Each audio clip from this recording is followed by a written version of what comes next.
అనగనగా ఛానల్‌కి అందరికీ స్వాగతం. పిల్లలు, ఇప్పుడు మనం చందమామ కథల నుంచి పొట్టి పిశాచాలు అనే ఒక కథను వినేద్దాం. కనకయ్య కూతురి పెళ్లి నిశ్చయమవుతుంది. కానీ కూతురి పెళ్లి తన ఇంట్లో చేస్తే ఊళ్ళో వాళ్ళందరినీ పిలవాల్సొస్తుందని చెప్పి పిసినారి కనకయ్య మరో ఊళ్ళో ఏర్పాటు చేసి పెళ్ళికొడుకు వైపు వాళ్ళే అలా అడిగారని చెప్పి ఇంకందరితోటి చెప్తాడనమాట. పెళ్లి 2 రోజులుందనగా పెళ్లి ఏర్పాట్లు చూడ్డానికి తన కొడుకుని పంపి, రేపు పెళ్లి అనగా కనకయ్య తన భార్యను, కూతురిని వెంటబెట్టుకుని అతి ముఖ్యమైన బంధువులతోటి ఇంకా రెండెడ్ల బండ్లతోటి ప్రయాణమవుతాడు. మామూలు పరిస్థితుల్లో అయితే వాళ్ళు ఆ రాత్రికే వాళ్ళ గమ్యస్థానం చేరుండాల్సింది. కానీ దారిలో ఒక ఎద్దుకు జబ్బు చేస్తుందనమాట. దాన్ని ఎవరింట్లోనో విడిచిపెట్టి మరొక ఎద్దును కుదుర్చుకుని ఇంక రావటంతోటి చాలా ఆలస్యం అయిపోతుందనమాట. సూర్యాస్తమయం అయిపోయి బాగా చీకటి పడేసరికి సగం ప్రయాణం కూడా పూర్తి కాదు. తన కొడుకు ఆ ఊళ్ళో సత్రానికి అద్దె ఇచ్చి అందరి కోసం వంట కూడా చేయించుంటాడు. అంతా దండగ అంటూ కనకయ్య అదే పనిగా వాపోతుంటాడు. ఈ చిత్రానికి తోడు వర్షం గూడా పడుతుంది. దారి అంతా బురద రొచ్చును.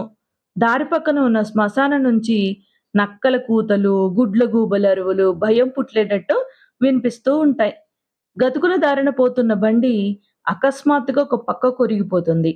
ఒక పక్క చక్రం బురద గుంటలో దిగబడిపోతుందన్నమాట.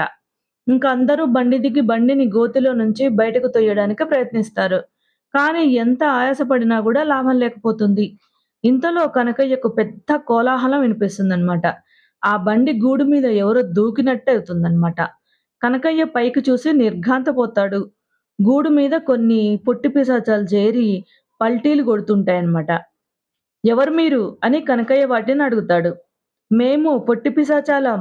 మీరలా వల్లకాటికి ఏం పని మీదొచ్చారు?" అని పిశాచాలన్నీ అడుగుతాయన్నమాట. ఇంక కనకయ్య ధైర్యం తెచ్చుకొని, "వల్లకాటికి రావడానికి మాకేం కర్మ పట్టింది? రేపు మా అమ్మాయి పెళ్లి" అని జెప్పంటాడు. "పెళ్ళోయ్ పెళ్లి, అరిసెలోయ్ అరిసెలు, బూరెలోయ్ బూరెలు" అంటూ ఆ పొట్టి పిశాచాలు ఇంకా నాట్యాలు చేస్తూ ఉంటాయన్నమాట. "ఏం పెళ్ళో, బండి బురదగంటలో ఇరుక్కుపోయి పైకి రాకుండా ఉంది" అని చెప్పంటాడు కనకయ్య. "పెళ్ళికి మమ్మల్ని తీసుకుపోయేటట్టుంటే మేం క్షణంలో బండిని పైకి లాగుతామని" చెప్పంటాయి ఆ పిశాచాలు.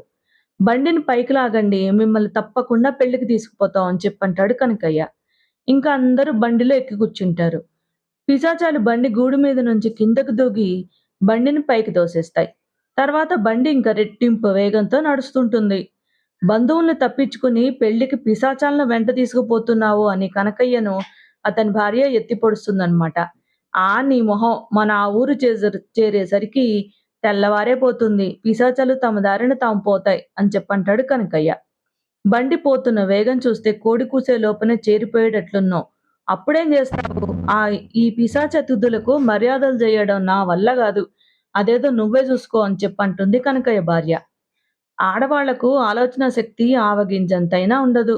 ఊరు చేరగానే భద్రకాళి గుడి దగ్గర ఆగి, "ఇక్కడే పెళ్లి, అందరూ లోపలికి పదండి" అని పిశాచాలతో అంటాను. అంతే, పిశాచాలు కాలికి బుద్ధి చెప్తాయి అంటూ కనకయ్య విరగబడి నవ్వుతాడనమాట.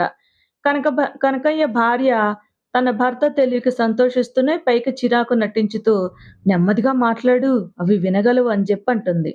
తర్వాత వాళ్ళు నిద్రపోయి ఉండాలి. ఏదో కుదుపుకు వాళ్ళు మేలుకునేసరికి పూర్తిగా తెల్లవారిపోయి ఉంటుంది. కనకయ్య బండి కుదుపుకు ఒళ్ళంతా హూనమై నిద్ర కళ్ళతో బండి దిగి చూస్తూ, "బండి ఇంకా రాత్రి దిగబడిన గోతులోనే ఉండిపోతుంది. నువ్వు నన్ను అనవసరంగా వాగించావు. నా మాటలు విని పిశాచాలు బండిని తెల్లవార్లు గుండ్రంగా తిప్పి మళ్ళీ గోతిలోకి తోసేశాయి" అని కనకయ్య భార్యను తప్పుపడతాడనమాట. కథ కంచికి మనమింటికి. నచ్చితే లైక్ చేయండి, షేర్ చేయండి, సబ్స్క్రైబ్ చేయండి.